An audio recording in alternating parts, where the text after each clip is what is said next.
Terima kasih Anda masih menyaksikan Gapai Kemuliaan. Kita lanjutkan kembali pembahasan kita bersama Kiai Haji Muhammad Faiz. Nah, menyambung pertanyaan tadi Kiai, kalau kemudian memang sholat berjamaah di masjid itu mendapatkan keutamaan berkali-kali lipat dibandingkan sholat sendiri.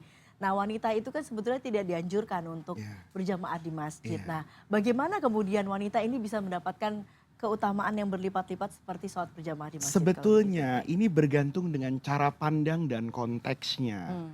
Jadi memang persoalan tentang wanita itu menjadi perdebatan sepanjang zaman. Kalau kita membaca hadis itu secara seksama dalam konteks zaman yang berbeda-beda, sebetulnya kita akan mendapatkan bahwa tidak ada diskriminasi sebetulnya antara laki-laki dengan perempuan terkait dengan ibadah. Mm-mm. Bukti yang paling nyata nih ya Mbak Eva, di Mekah dengan di Madinah, itu hari ini perempuan berbondong-bondong untuk sholat berjamaah.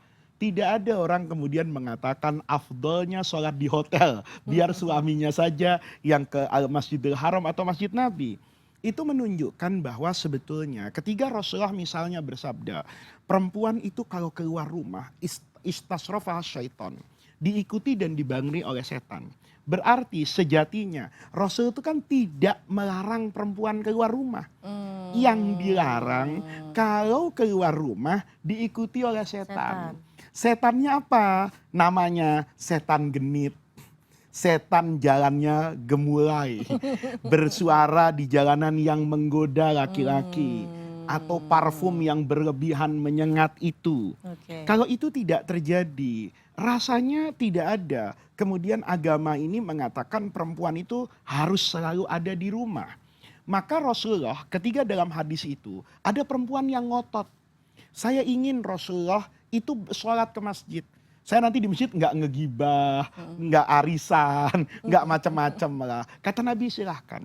Lalu Ummul Mukminin Aisyah meriwayatkan hadis yang lain. Beliau mengatakan, seandainya Rasul tahu apa yang dilakukan perempuan di masjid, mesti Rasul akan melarang mereka ke masjid. Artinya, dilarang ke masjid itu bukan karena pada perempuannya. Iya. Nah ini yang harus kita pahami Mbak Eva. Sering kita itu dalam beragama, itu menerima satu dogma yang kita juga nggak tahu apa dalil itu pemahamannya benar atau salah. Contoh begini, dari kecil saya itu sering banget dengar, kalau suara perempuan itu aurat. Iya. Ya, kalau suara perempuan aurat, saya hari ini udah berapa dosanya dengerin suaranya Mbak Eva nanya. Kan begitu kan? Iya. Tetapi tidak pernah ada orang alim di dunia ini kemudian mengatakan kalau bertemu dengan perempuan, perempuannya itu dikasih masker biar nggak ngomong. Misalkan nggak ada. Artinya apa? Suara perempuan yang diartikan sebagai aurat, itu bukan suara perempuan sebagai manusia. Tetapi suara perempuan yang bertujuan menarik minat lawan jenisnya. Ya bahasa sekarang lebay lah. Tapi kalau tidak lebay kan nggak apa-apa. Iya. Misalnya saya punya murid perempuan banyak, sering bertanya kepada saya, Pak, saya punya masalah begini, begini, begini. Ketika saya terangkan, saya jawab, apa yang salah? Nggak ada.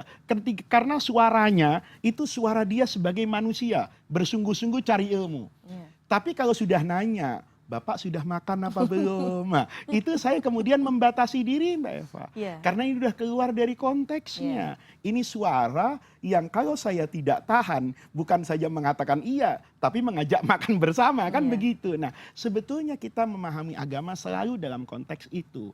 Jadi, kalau perempuan itu berangkat ke masjid, tidak menggunakan parfum yang menggoda dan menarik minat, tapi bukan berarti juga nggak mandi dan bau. Enggak. Dia menggunakan alat kebersihan yang wajar dia pakai. Tidak berlebih-lebihan. Kalau dia misalnya ingin pakai baju yang bagus, kan memang ke masjid disuruh pakai baju yang bagus. Iya. Tetapi yang bagus dalam konteks kemudian tidak membuat penasaran dan menggoda laki-laki. Dia pakai mukena kalau orang Indonesia, sehingga warnanya misalnya putih, ya, kemudian tidak terlalu menarik, warna-warni dan sebagainya. Itu kemudian di masjid menjalankan ibadah dengan benar, tidak bergosip, tidak mengunjing ria.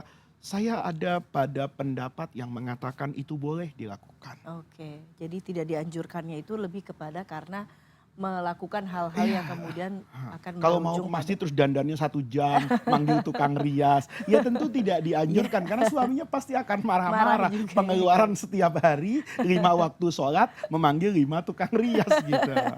Baiklah, kita sekarang bicara Iya, soal masih soal sholat Kiai. iya, Banyak yang akhir-akhir ini pendapat yang mengatakan bahwa pada saat sholat itu lebih baik atau sebaiknya tanpa sajadah oh atau iya, langsung dengan tanah. Karena iya. kalau menggunakan sajadah atau alas itu kadang-kadang akan mengganggu fokus konsentrasi sholat. Nah itu sebetulnya bagaimana Kiai? Berbicara soal fokus sholat khusyuk itu belum tentu loh. Karena nggak ada aturannya dan Ya, nggak ada petunjuk yang pasti. Khusyuk itu kan urusan hati. Saya nggak bisa tahu loh Mbak Eva, orang tuh sholat khusyuk atau nggak bisa tahu. Bisa jadi ada orang ngelihat ke tempat sujud khusyuk, belum tentu. Siapa tahu lihat sarung temennya, ini kok bagus banget ya, berapa harganya, di mana kan kita nggak bisa tahu. Apa ketika sholat di tanah, itu akan menjamin kehusuan? Belum ya. tentu. Ketika sholat sekarang khusyuk di tanah, melihat tanah, boleh jadi hatinya bergumam, ini miskin sekali masjid. Kok sampai-sampai tidak bisa membayar orang untuk mengasih keramik, sajadah dan sebagainya. Itu sebetulnya adalah urusan hati. Kaya dan miskin itu Mbak Eva tidak menjadi kesolehan dan kepantasan seseorang untuk mengaku sesuatu di hadapan Allah. Dulu Sufi Agung Imam Abdul Hasan As-Sadili itu misalnya adalah seorang ulama sufi yang hidupnya itu termasuk mewah. Mewah itu bukan berlebih-lebihan ya, tapi dia jauh dari bayangan seorang sufi. Sufi itu biasanya bajunya jelek, ya kan, jalan kaki kemana-mana. Beliau pakai kendaraan. Muridnya ada yang protes. Bagaimana seorang sufi besar, imam, kok begini hidupnya? Maka dia ambil kereta kuda yang bagus. Mungkin kalau sekarang itu mobil Eropa yang paling mahal. Dia ajak muridnya naik. Begitu diajak muridnya naik, ini kereta kuda yang bagus. Tapi kata Imam As-Sadili, saya bawakan kamu gelas. Ada airnya. Jaga jangan sampai ada yang tumpah. Kalau kamu tumpah, saya pecat jadi murid saya. Nah, buat seorang salik, itu kalau mursyid tarekatnya gitu takutnya luar biasa. Maka dia naik kereta kuda itu. Dia jaga air itu supaya tidak tumpah sedikit pun. Muter-muter di kota pulang. Ibarat sekarang sudah ke HI, ke Sudirman, kemana-mana naik Mercedes, pulang dia. Begitu pulang kata Imam As-Sadili, gimana murid? Kau mau menikmati pemandangan kota Jakarta? Enggak guru. Kenapa? Ya bagaimana saya mau menikmati? Fokus saya kepada air. Kata Imam As-Sadili, itulah yang kami lakukan. Pakaian bagus yang kami kenakan, kendaraan yang kelihatannya mewah, ya, itu tidak pernah memalingkan pandangan kami dari Allah. Jadi sajadah, tanah, keramik, tehel, itu bukan kunci untuk meraih kesuksesan. Meraih kesuksesan dalam sholat, dalam kehusuan, itu adalah persoalan hati. Ketika kita melihat sajadah yang bagus, kita katakan saya pasang sajadah ini sebagai bentuk penghormatan saya, karena saya sekarang sedang bermunajat ila hadratir rahman. Oke, baiklah. Baiklah Kiai, sesaat lagi kita akan bahas ini soal tata cara istinja yang baik Oh ya iya. Kiai ya. Tapi kita akan break terlebih dahulu. Pemirsa, jangan kemana-mana, Gapai Kemuliaan akan kembali sesaat lagi.